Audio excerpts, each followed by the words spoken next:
2, river flows in U. We need F sharp left hand, C sharp, F sharp. And then the second one is going to be D, A, E.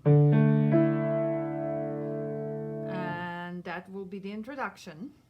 Right hand we have A, G sharp, A, and then E, then A, D. So here we go. I'm going to go slow.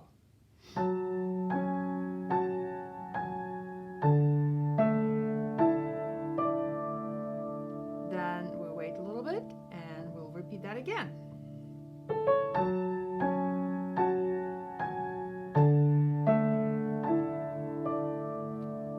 Okay, time signature changes from 4 to 3, 4 to 3, and then we start back to the melody, back to 4/4.